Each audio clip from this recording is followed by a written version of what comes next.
Hello students, आज के इस लेक्चर में जो एक्सरसाइज 5.1 है उसका क्वेश्चन नंबर 4 अपन सोल्व करेंगे। और उसमें देखो आपको क्या दिया है कि सारणी का प्रयोग करके का मान आपको फाइंड आउट करना है। यदि बिंदु आपके पास में दिए गए हैं k, 2 - 2k, सेकंड जो पॉइंट है वो आपके पास में -k+1, 2k तथा थर्ड जो पॉइंट है वो आपके पास में -4 - k, 6 - 2k क्या हो, सरेख हो। तो फिर आपको k का मान फाइंड आउट करना है। तो यहाँ से देखो, यहाँ से अपने को पता है कि यदि तीन बिंदु सरेख हैं तो फिर तीन बिंदुओं के सरेख होने की कंडीशन क्या होती है कि त्रिभुज का जो क्षेत्रफल होता है डैश वो किसके इक्वल होता है, 0 के इक्वल होता है। तो यहाँ देखो दिए गए बिंदु और बिंदु आपके पास में है k, 2 - 2k, दूसरा पॉइंट आपके पास में -k+1, 2k तथा थर्ड पॉइंट आपके पास में -4 - k, 6 - 2k सरेख हैं। तब डैश जो होगा यानी त्रिभुज का क्षेत्रफल जो होगा वो क्या होगा, 0 के इक्वल होगा। तो फिर डैश इक्वल टू क्या होगा अपने पास में, और वो होता है x1 y1 1, x2 y2 1, x3 y3 और 1। तो यहाँ पे जो पॉइंट है आपके पास में x1 y1, x2 y2, x3 y3 ये पॉइंट आपके पास में दिए गए हैं। इनको सारणिकों में रखना है आपने को। तो आएगा k, फिर आपके पास में 2 - 2k और ये आ गया 1, फिर आपके पास में -k+1, 2k और ये है 1, फिर -4 - k और 6 - 2k और ये है 1। अब या तो आप इस डायरेक्ट इस सारणी का प्रसार करके a की वैल्यू फाइंड आउट कर सकते हो, या फिर इसमें ऑपरेशन यूज करके भी आप a का मान निकाल सकते हो। तो यहाँ पे देखो मैं ऑपरेशन यूज कर रहा हूँ। r1 जो पंक्ति है, r1 पंक्ति प्राप्त करना चाहता हूँ तो r1 में r2 को ऐड करूंगा। तो यहाँ से देखो k हट जाएगा, यहाँ से 2k हट जाएगा। ऐसे ही r2 जो पंक्ति है, r2 पंक्ति के अवयव में से अगर मैं r3 पंक्ति के अवयव को घटाऊंगा तो प्लस का k बनेगा, ये माइनस का k हट जाएगा और इधर ये प्लस का 2k और इधर में क्या है 2k, ये हटेगा एक। तो थोड़ा क्या है, ये जो सारणी है वो अपने इजी फॉर्म में आ जाएगी। तो यहाँ से देखो इसको सोल्व कर रहे हैं अपन, यहाँ से इसको सोल्व करेंगे तो आपके पास में क्या आएगा, ये 0 के इक्वल चल रहा है, 0 के इक्वल होगा, सरेख है तो 0 के इक्वल होगा। तो यहाँ देखो r1 पंक्ति प्राप्त करना चाहते हो तो r1 पंक्ति में क्या ऐड कर रहे हो, r2 पंक्ति। तो यहाँ देखो फिर जो पहला जो है वो है k प्लस r2 आपके पास में यहीं डायरेक्ट लिख रहा हूँ चलो मैं। ये तो आपके पास में पहली पंक्ति है 2 - 2k और ये आपके पास में 1। अब यहाँ देखो ये r1 पंक्ति है और r1 पंक्ति में आपको ऐड क्या करना है, r2 पंक्ति के अवयव क्या है, ये है। तो -k+1 तो -k+1, फिर है इसमें क्या ऐड करो +2k तो आएगा प्लस का 2k और +1 तो ये आ गया आपके पास में +1। यहाँ पे r2 पंक्ति आपके पास में -k+1 तो -k+1 फिर 2k और फिर आपके पास में 1। तो यहाँ देखो इसमें से क्या लेस करना, आपको माइनस घटाना है। तो आपको यहाँ देखो इसको थोड़ा सा आगे लिख लो, ये तो आपके पास में 2k और ये 1, इसमें से आपको घटाना है माइनस और -4 माइनस का k, और इसमें से आपको लेस करना है माइनस और 6 - 2k, 6 - 2k और ये माइनस करोगे तो आएगा 1 - 1। और थर्ड जो पंक्ति है वो एज इट इज तो आएगा -4 माइनस का k, 6 - 2k तो आएगा 6 माइनस का 2k और ये आ गया आपके पास में 1 और ये किसके इक्वल है, 0 के इक्वल। यहाँ से देखो, यहाँ से इसको सोल्व करोगे तो एक k k से k हट गया, आपके पास में आ गया 1। यहाँ से 2k से 2k हट गया, क्या आ गया 2, और ये आ गया आपके पास में 2। यहाँ से सोल्व करोगे तो एक k, यहाँ देखो -k प्लस 1, इसको ओपन करोगे तो माइनस माइनस प्लस का 4 और प्लस का k, तो k से k हट गया, क्या आ गया आपके पास में 5। तो ये आ गया आपके पास में 5। यहां से देखो इसको सोल्व करोगे आप तो ये आपके पास में 2k माइनस का 6 और प्लस का 2k, तो 2k से 2k कैंसिल हो गया, यहाँ क्या आ गया आपके पास में माइनस का 6। इसके बाद में 1 माइनस 1 क्या होगा 0 होगा। यहाँ से -4 माइनस k और ये आएगा 6 माइनस 2k और ये आ गया 1 और ये होगा 0 के इक्वल। यहाँ से आप चाहते हो तो किसी भी पंक्ति या स्तंभ के अनुदिश क्या कर सकते हो, इसका प्रसार कर सकते हो। अगर मैं इसका प्रथम पंक्ति के अनुदिश प्रसार करूं तो फिर देखो यहाँ से इसका जो आंसर आएगा वो क्या आएगा, तो आएगा 1 के संगत पंक्ति और स्तंभ के अवयव को घटाओगे तो माइनस का 6, ये आ गया माइनस का 6, फिर माइनस ये 0 से मल्टीप्लाई होकर क्या देगा 0, फिर 2 है तो माइनस का 2, फिर यहाँ देखो इसके संगत पंक्ति और स्तंभ के अवयव को हटाओगे तो आएगा आपके पास में 5 × 1 5 माइनस -4 माइनस के 0 से मल्टीप्लाई होगा तो क्या देगा आपको 0। इसके बाद में प्लस का 2 तो आएगा प्लस का 2। अब इसके संगत पंक्ति और स्तंभ के अवयव को हटाओगे तो आपके पास में आएगा 5, इसको थोड़ा मसला ब्रैकेट लिख लो, ये आ गया आपके पास में 5 और 5 से मल्टीप्लाई होगा 6 माइनस 2k, तो आ गया 6 माइनस 2k माइनस, ये ब्रैकेट बंद कर दिया मैंने, माइनस क्या होगा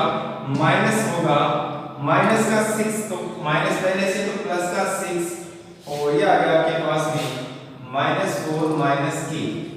ठीक है, यहाँ से ये ब्रैकेट बंद और किसके इक्वल है 0 के इक्वल है। अब यहाँ से इसको आगे सोल्व करते हैं और k की वैल्यू फाइंड आउट करते हैं। आगे इसको सोल्व करोगे तो यहाँ देखो अपन ने थोड़ी सी मिस्टेक कर दी, 2k प्लस का है और 2k भी प्लस का है, आएगा 4k माइनस का 6। ठीक है ना, तो यहाँ पे क्या आएगा आपके पास में 4k माइनस का 6 आएगा भाई, इस चीज का ध्यान रखना, क्या आएगा 4k माइनस का 6। ठीक है, यहाँ अपन ने ध्यान नहीं दिया था।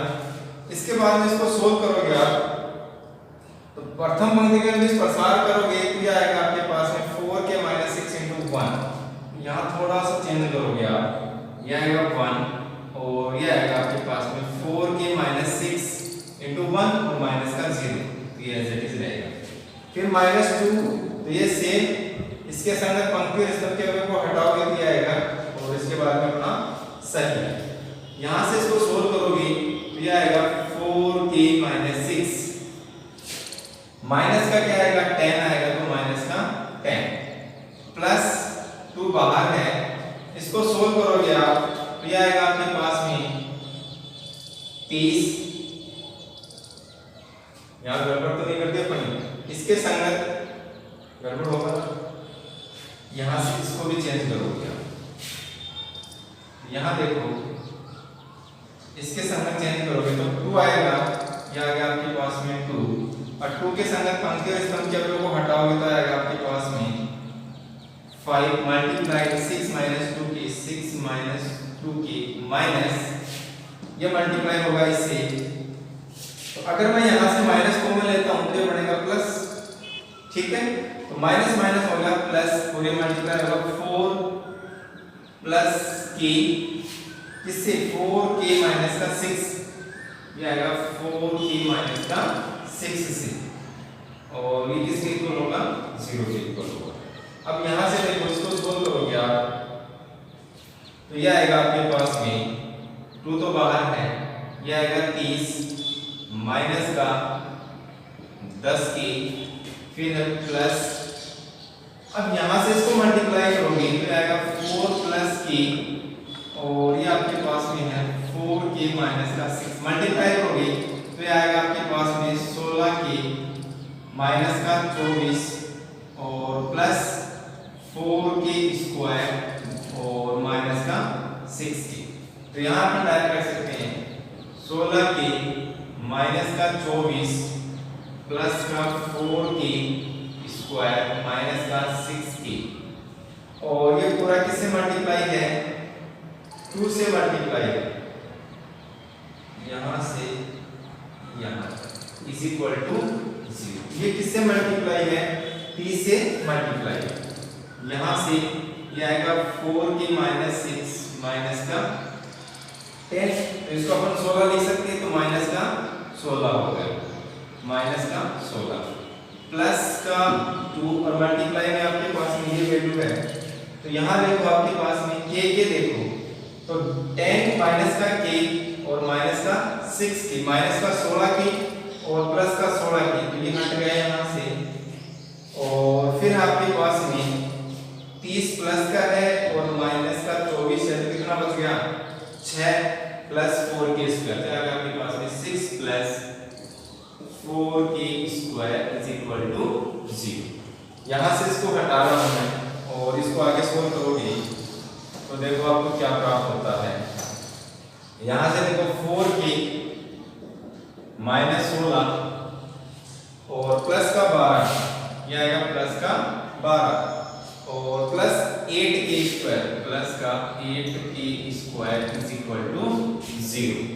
अब यहाँ से देखो ये फिर है 8k स्क्वायर प्लस का 4k और 16 प्लस का 12, माइनस का 16 प्लस का 12 कितना बच गया? माइनस का 4, ठीक है, इज इक्वल टू 0।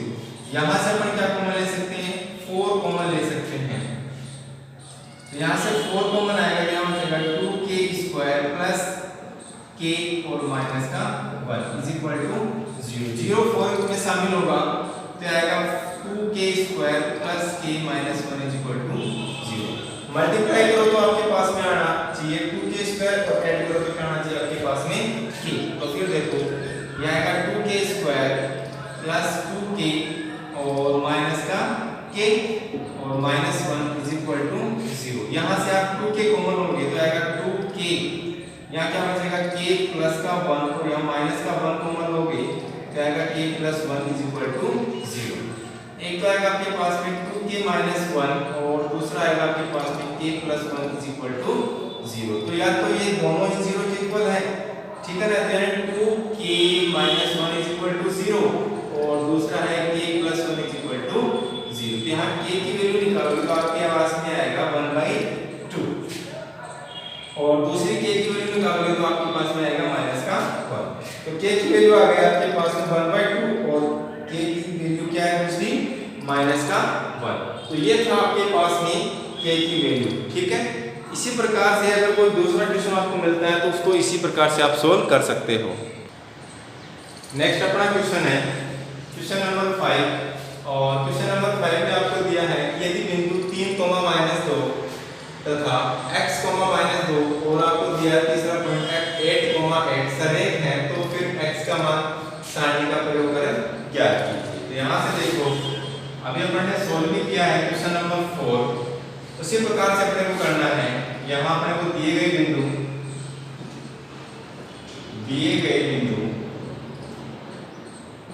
और दिए गए बिंदु आपके पास में है 3, -2, x, 2 तथा 8, 8 सरेख हो, तो सारणी का जो मान है यानी कि x1 y1 1, x2 y2 1 और x3 y3 1, तो किसके इक्वल होगा? 0 के इक्वल होगा। तो फिर यहाँ से देखो, यहाँ से x1 है आपके पास में 3, -2 और 1, उसके बाद में है x2 1 और ये है 8 और 1, ये किसके इक्वल होगा? 0 के इक्वल होगा। यहाँ से अगर मैं प्रथम पंक्ति के अनुदेश इसका प्रसार करूं तो यह आएगा आपके पास में 3 के संगत पंक्ति और स्तंभ को हटाओगे तो 2 × 1 तो 2 - 8 × 1 तो आ गया 8, -2 पहले से है माइनस यहाँ था तो प्लस का 2 और इसके संगत पंक्ति और स्तंभ को हटाओगे तो x × 1 x -8 × 1 8 प्लस 1 और इसके संगत पंक्ति और स्तंभ के रूप को हटाओ तो आएगा 8x माइनस 8 इंटू 2 कितना हो गया 16 इज इक्वल टू 0। यहाँ से इसको सोल्व करोगे तो ये आएगा आपके पास में 6 माइनस का, या फिर सोल्व कर लो वैसे ये आएगा माइनस का 6 प्लस इसको मल्टीप्लाई करोगे तो आएगा आपके पास में 2x माइनस का 16 प्लस 8x और माइनस का 16 इज इक्वल टू 0 और ये आ गया आपके पास में माइनस का 18 प्लस 2x और 8x हो गया आपके पास में 10x। ठीक है, माइनस का 18 प्लस का 10x और माइनस ये आ गया माइनस का 16 माइनस का 16 इज इक्वल टू 0। यहाँ देखो आपके पास में क्या बच गया, माइनस 16 हो गया माइनस का 32 और माइनस का 18 ये आ गया 0 और ये आ गया आपके पास में 5 यानी माइनस का 50। ये आ गया आपके पास में 10x माइनस का 50 इज इक्वल टू 0। तो x की वैल्यू आपको याद करनी है, x इज इक्वल टू क्या होगा 50 बटे में 10 यानी कि x की वैल्यू क्या आ गई आपके पास में, x की वैल्यू आ गई आपके पास में 5 और ये क्या था आंसर। छोटे छोटे क्वेश्चन है और हार्ड बिल्कुल भी नहीं, आप आसानी से इनको सोल्व कर सकते हो, बस प्रैक्टिस करते रहो आप। क्वेश्चन नंबर 6 देखो, अच्छा क्वेश्चन है।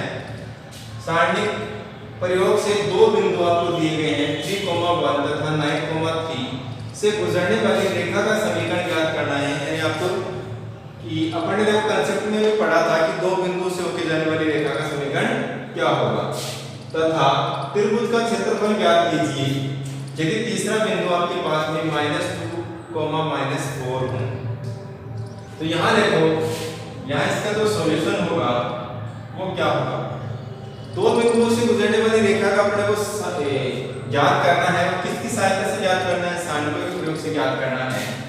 तो अपने को पता है कि यदि ये बिंदु A और ये बिंदु B है और ये जो बिंदु P है उसके निर्देशांक क्या है x y है, तो ये जो बिंदु P होगा वो भी क्या इसी रेखा पर क्या होगा मूविंग करेगा, यानी घूमता रहेगा, या इस यहाँ नहीं आएगा यानी इस क्षेत्र में नहीं आएगा या फिर इस क्षेत्र में नहीं आएगा, इसी लाइन पे होगा। तो फिर अपने को पता है कि इसी लाइन पे होगा, इसका मतलब बिंदु P A और B जो है वो क्या होंगी सररेख होंगी। तो फिर सररेख अगर तीन बिंदु है तो फिर उनकी कंडीशन अपन जानते हैं। तो यहाँ देखो माना बिंदु P जो बिंदु है यानी कि माना बिंदु P के निर्देशांक है x, y जो कि रेखा AB पर स्थित है, तब बिंदु P, A तथा B क्या होंगे सररेख होंगे।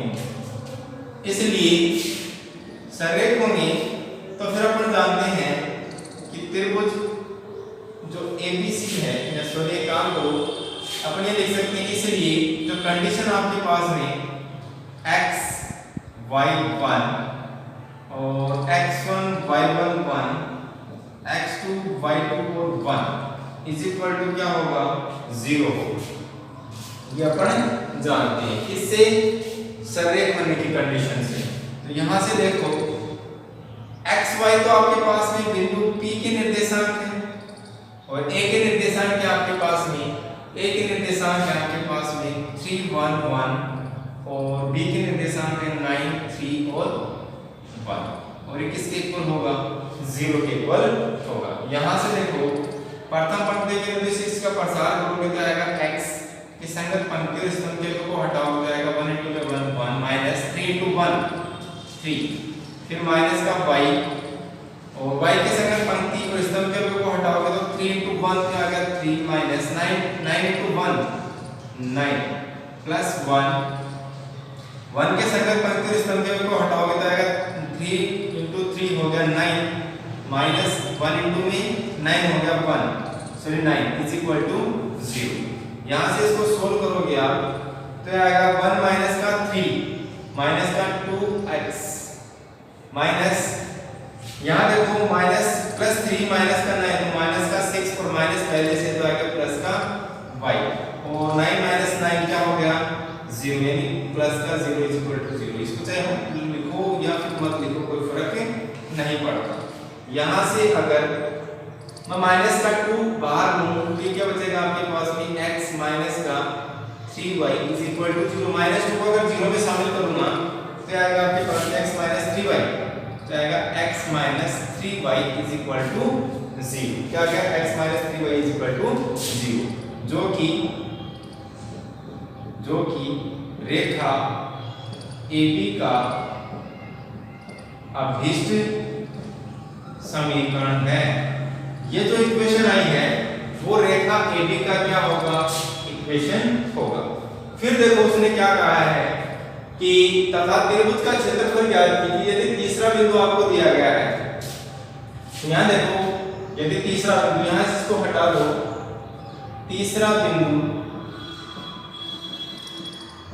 आपके पास में C और वो है -2 -4, तब त्रिभुज ABC का क्षेत्रफल, और यहाँ देखो ये आपके पास में ABC, ये आ गया A, B और C। A के निर्देशांक आपके पास में 3, 1, B के निर्देशांक आपके पास में 9, 3 और C के निर्देशांक आपके पास में -2 माइनस का 4, ये आ गया -2, -4। तो फिर यहाँ से अपन त्रिभुज का क्षेत्रफल क्या कर सकते हैं, ज्ञात कर सकते हैं।